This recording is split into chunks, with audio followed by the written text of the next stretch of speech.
Protests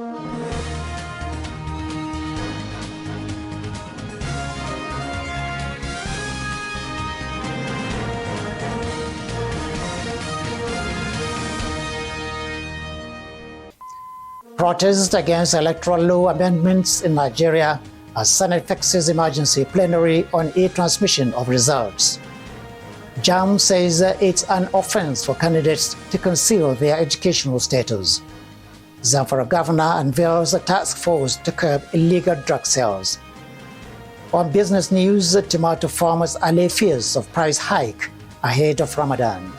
On the international scene, Pope Leo urges Nigerian government to protect citizens.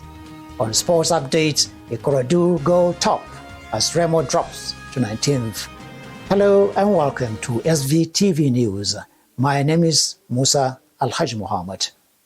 Protests have erupted in Abuja, the federal capital, over the amendment of the electoral law in Nigeria, as opposition parties, civil society groups, and labor unions accuse the National Assembly of undermining democracy by rejecting a resolution that would have mandated the transmission of election results by electronic means.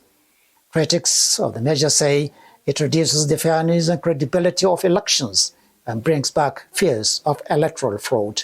Protesters have gathered near the Federal Parliament building in Abuja amid fears that the rally could spread to other states across the country. The Nigerian Labour Congress (NLC) has warned that failure to include provisions for the transmission of electronic election results in the law could lead to nationwide protests and increase public discontent with the electoral process. Meanwhile, the Senate will hold an emergency plenary session on Tuesday, February 10, 2026. In a notice sent by the Clerk of the Senate, Emmanuel Odo, the lawmakers were directed to convene at the National Assembly complex on the instruction of Senate President Godswill Akpabio. No reason was stated for the meeting, but the development comes amid debates about the e-transmission of election results after the Electoral Act Amendment Bill passed the third reading at the Senate. The lawmakers had adjourned plenary after then. Clause 60(30) of the Electoral Amendment Bill relates to the electronic transmission of results. Last Wednesday, the Senate retained the provision for the electronic transfer of results as contained in the 2022 Electoral Act. The Joint Admissions and Matriculation Board, JAMB, has announced that candidates who are registered in higher institutions are also eligible to register and sit for the Unified Tertiary Matriculation Examination, UTME, as well as the Direct Entry DE examination, provided they clearly disclose their current academic status. The board warned applicants filling in the registration forms against concealing such information, noting that failure to do so could lead to serious consequences, including the loss of both their current and prospective admission opportunities. In a statement signed by JAMB's Public Communication Advisor, Dr. Fabian Benjamin, the board stated that some individuals who consider themselves knowledgeable about the operations of the board have misunderstood the intent of JAMB's earlier notice concerning the 2026 UTME DE examinations. This misunderstanding has caused confusion and anxiety among parents and prospective candidates. The statement further explained that JAMB has observed certain improper practices that have worsened the confusion surrounding the correct completion of registration forms. Such actions, the board warned, could eventually result in the rejection of some candidates' applications for the 2026 UTME/DE, as clearly stated in the board's official guidelines. British prosecutors told the Southwark Crown Court in London that Nigeria's former Minister of Petroleum Resources, Diezani Alison Madueke, spent about £140,000 in a single day on luxury furniture and decorative items. The prosecutors said the spending allegedly took place at a time when Alison Madueke is accused of receiving bribes from powerful figures in the oil industry. Alison Madueke is currently facing trial alongside oil executive Olatembo Ayinde and her relative Doi Agama. The three defendants are facing 6 counts related to alleged bribery. All of them have pleaded not guilty. The Zamfara state government has unveiled a multi-agency task force to curb the illegal and indiscriminate sale of medicines, warning that the practice fuels the circulation of fake drugs, treatment failure, and avoidable death. The initiative was announced by the Commissioner for Health, Dr. Nafisa Mohammed Maradun, during a stakeholders review meeting involving security agencies, regulatory bodies, professional associations, and developmental partners convened to develop an enforcement roadmap. Speaking at the meeting, the Zamfara State Coordinator of the National Agency for Food and Drug Administration and Control, NAFDAC, described the initiative as timely and pledged the agency's support for inspection, public sensitization, and enforcement. Also speaking, the Zamfara State Officer of the Pharmacy Council of Nigeria, PCN, pharmacist Yusuf Abdul Mujib, outlined the Council's regulatory mandate over pharmaceutical outlets, patent and proprietary medicine vendors, emphasizing the need for strict compliance with existing regulations. On business news, the Tomato Growers, Processors and Marketers Association of Nigeria, TGP-MAN, have allayed fears about the annual price hike of tomatoes and other vegetables produced during the upcoming Ramadan fast.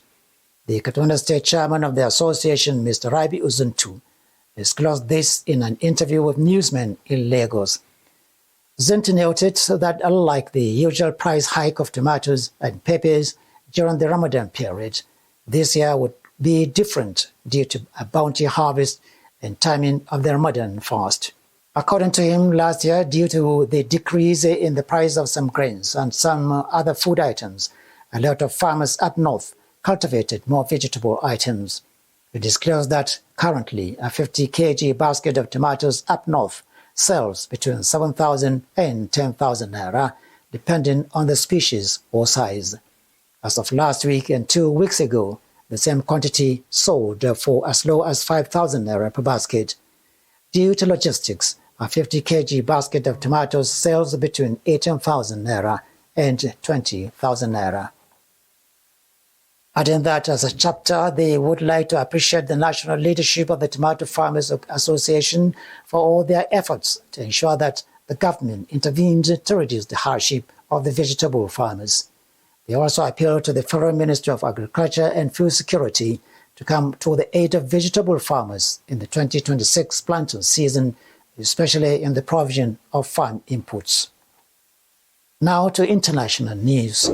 Pope Leo has condemned the recent wave of violent attacks across Nigeria, expressing sorrow over the loss of lives and calling on authorities to act decisively to protect citizens.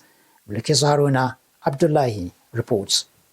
Noting with concern about the recent attacks against various communities in Nigeria, leading to a heavy loss of life, hoping that the competent authorities will continue to work with determination to ensure the safety and protection of the life of every citizen. The Pope's statement comes amid a series of deadly attacks in several parts of the country, with Kwara State recording the most devastating incidents. Between February 3rd and 4th, 2026, armed assailants attacked the village of Woro and Nuku in Kiyama. The villages of Woro and Nuku in Kiyama local government area of Kwara State in what has been described by residents as a massacre. While reports indicate 162 people were killed, local officials and survivors believe the death toll has exceeded 200 as bodies continue to be recovered from surrounding bushland. The police and Governor Abdulrahman Abdulrazak, however, confirmed that 75 people were dead from the attack. In response, President Bola Tinubu ordered the deployment of additional troops to the area and declared a nationwide security emergency. The killings drew international condemnation. The United Nations, the United States, and Turkey denounced the violence and called for accountability. In separate statements, they describe it as heinous, with Turkey pledging military support to Nigeria's efforts to combat insecurity. Amnesty International has, however, criticized the Nigerian government over what it described as serious security lapses, noting that residents had reportedly raised concern about impending attacks weeks before the massacre. Bilkisu Haruna Abdullahi, SVTV News. On sports updates, Johnson Allay reports that Ikorodu City climbed to the top of the Nigeria Premier Football League table after a composed 2-0 home victory over Niger Tornadoes on March Day 25, while defending champions Remo Stars slipped to 19th following another damaging defeat. His report. At the Mobolaji Johnson's Arena in Lagos on Sunday, Ikorodu underlined their title credentials with a disciplined and controlled performance that extended their strong recent form and turned the stadium into what has increasingly become a fortress. Joseph Arumala was the decisive figure, scoring both goals to lift the Oga Boys to 41 points, level with Rivers United and Nasarawa United, but ahead on goal difference. While Ikorodu celebrated at the top, the picture was far bleaker for their Southwest rivals Remo Stars, whose difficult season continued with a 1-0 loss away to Kano Pillars. Louis Dadon's second-half strike proved decisive in Kano, consigning the champions to their 15th defeat of the campaign. Abia Warriors and Enugu Rangers played out a goalless draw, while Plateau United edged Kwara United 1-0, courtesy of a late Sadiq Yusuf goal. Nasarawa United and Bayelsa United shared the spoils in a 1-1 draw, and Weri Wolves were held to a scoreless stalemate by El Kanami Warriors. Meanwhile, Kylian Mbappe scored his 38th goal of the season as Real Madrid claimed a 7th straight La Liga victory to cut the gap to leaders Barcelona to just 1 point. The French forward converted a low cross in second-half stoppage time to clinch the win after Alvaro Carreras had put the visitors ahead earlier in the second half. Madrid had struggled to break down a disciplined Valencia outfit until Carreras bundled his way past two defenders before steering a low right-footed effort into the net to break the deadlock 20 minutes into the second half. And that marks the end of the sports news reports. Johnson Allay, Standard Voice Television. That sports update ends this edition of SVTV Global News. But before we go, another look at the highlight. Protests against electoral law amendments in Nigeria as Senate fixes emergency plenary on e-transmission of results. JAMB says it's an offense for candidates to conceal their educational status. Zamfara governor unveils a task force to curb illegal drug sales. On business news, tomato farmers allay fears of price hike ahead of Ramadan. On the international scene, Pope Leo urges Nigerian government to protect citizens. On sports updates, Ikorodu go top as Remo drops to 19th. On behalf of the production editor and the production crew, I am Musa Muhammad saying have a pleasant time.